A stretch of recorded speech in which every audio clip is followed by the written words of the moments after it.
how the Burj Khalifa was built. When it comes to Dubai's most magnificent attractions, the world-famous Burj Khalifa certainly reigns on top of the list. Despite its glory being on display for more than a decade, little is known about the unique construction, design, and impact of this majestic tower.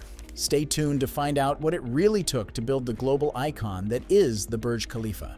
It's no secret that the Burj Khalifa, opened since 2010 and officially the world's tallest skyscraper, is an architectural marvel. Standing at 2,722 feet, it is also the tallest structure ever built, the tallest freestanding structure, and the building with the most floors, 163, surpassing the World Trade Center's 110 floors.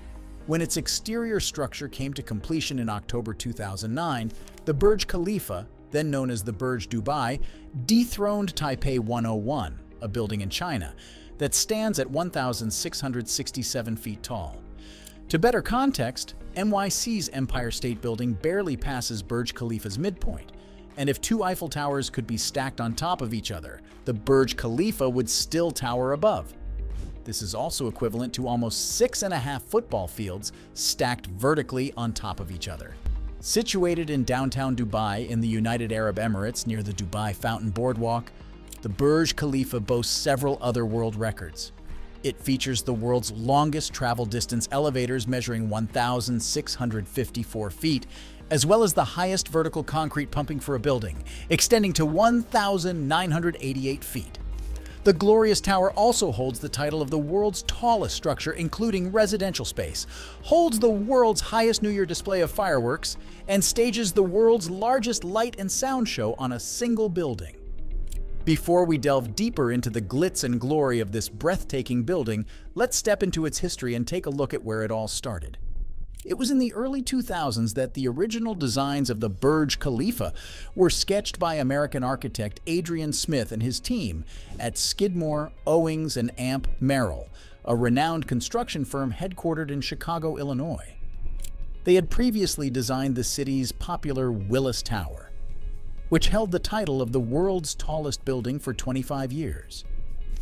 SOM was also the name behind other world-renowned buildings, including the 380-foot Jinmao Tower in Shanghai and the 480-foot Zifeng Tower in Jiangsu, China. According to Adrian Smith, he was offered to join the Burj Dubai project by Emaar Properties, the real estate company that developed the skyscraper. The Emaar developers were only looking for the best architectural design that could do justice to their idea of the tallest and most esteemed building in the world. So following up on Smith's idea, they approached the world's most esteemed designers and architects for a competition. They gave each team a few weeks to compile their ideas. Ultimately, it was Smith who won them over with his initial drawings, which took him 3 weeks to complete. A month later, Adrian Smith and his team started refining their initial design. As I was developing the massing, I thought about the architectural elements that exist in the Middle East, not just Dubai, that people are familiar with, so Smith decided to take inspiration from Islamic architecture, which ultimately made the design better suited for the region's heritage. Smith's expertise and deeper understanding of the developer's vision allowed him to take his architectural plan to the next level. If you take a closer look at the Burj Khalifa's design, you'll notice various abstract elements that are subtle yet significant, blending in with the architecture seamlessly. The Y-shaped tripartite floor plan, for instance, provides an inherently stable configuration for the structure and optimizes commercial and residential space.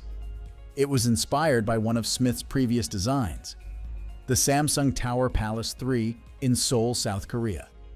Other than the three main elements arranged around a central core, the Burj Khalifa's design also features 26 helical levels that were installed to lower the tower's cross-section as it spirals upward. Smith also included onion domes, which can be seen from the base of the air, and a cladding system to ensure that the building withstands Dubai's scorching temperatures. While the project was in development, Smith offered the developers a series of options to further increase the height of the building. Today, the Burj Khalifa's height, including a spire and antenna, is a little over half a mile.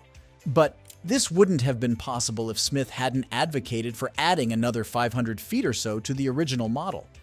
Thanks to the investors' interest in the project, Smith's plan was greenlit, but to actually execute it was a slightly different story. Whenever you do a world's tallest building, it's different because you confront issues that you don't know exist yet, Smith said, which makes sense considering the astounding elevation of the Burj Khalifa. According to reports, over 40 wind tunnel tests were conducted to predict how the building would respond to various wind conditions. As buildings get taller, the impact of other factors like pressure and temperature also increases. So, several studies were conducted on the Burj Khalifa design to ensure that the structure would be an example of safety in high-rise structures. Construction officially began in January 2004. It was led by Samsung C&T from South Korea, who had also constructed Taipei 101. The entire project was overseen by Smith, who remained the chief architect, whereas another star employee from his company, Bill Baker, served as the chief structural engineer. But with a project of this magnitude, it shouldn't be surprising that over 380 skilled engineers and on-site technicians were also involved. The entire excavation took 1,325 days, or 22 million man-hours, during which nearly 110,000 tons of concrete were used to construct the concrete and steel foundation, which supports the total building weight of approximately 450,000 tons. The Burj Khalifa went on to set a world record for the highest installation of an aluminum and glass facade with a height of 512 meters. This is equivalent to the amount of aluminum used in 5 A380 planes, whereas the total length of stainless steel fins used in the tower is 293 times the height of the Eiffel Tower. The amount of rebar used in Burj Khalifa's construction is also huge, totaling 31,400 metric tons. If this was laid end to end, it would easily extend over a quarter of the way around the world. Unsurprisingly, the entire project came at a hefty price. The total construction costs for the Burj Khalifa reportedly amount to $1.5 billion. The exterior of the building was officially completed in September 2009. And in January 2010, the entire world witnessed the launch of the most magnificent skyscraper ever created. It was during the launch ceremony that the building's name was officially changed from Burj Dubai to Burj Khalifa in honor of UAE's president and the ruler of Abu Dhabi, Sheikh Khalifa bin Zayed. We've talked about Burj Khalifa's history, design, and exterior. Now let's take a look at its interiors. The Burj Khalifa is majorly categorized into three purposes: residential, corporate, and hospitality. It has 900 residential units that are equipped with state-of-the-art amenities such as indoor-outdoor swimming pools, jacuzzis, a library, a recreational room for gatherings and lifestyle events, and a health club spanning 4 floors that includes 2 gyms and spa facilities. From the hospitality perspective, the Burj Khalifa is home to the prestigious Armani Hotel Dubai, which was the first hotel developed by Giorgio Armani. Apart from that, you'll also find 2 sky lounges named at the top Burj Khalifa Sky and the Lounge Burj Khalifa. Not to mention Atmosphere, the world's highest restaurant situated on the 122nd floor. Finally, the corporate suites can be found between floors 112 to 154. When we talk about its interior design, the Burj Khalifa is mainly covered in glass, stainless steel, and polished dark stones. But it's the picture-perfect detailing that makes the building equally breathtaking on the inside. The Venetian stucco walls are adorned with 1,000 pieces of art from prominent Middle Eastern and international artists.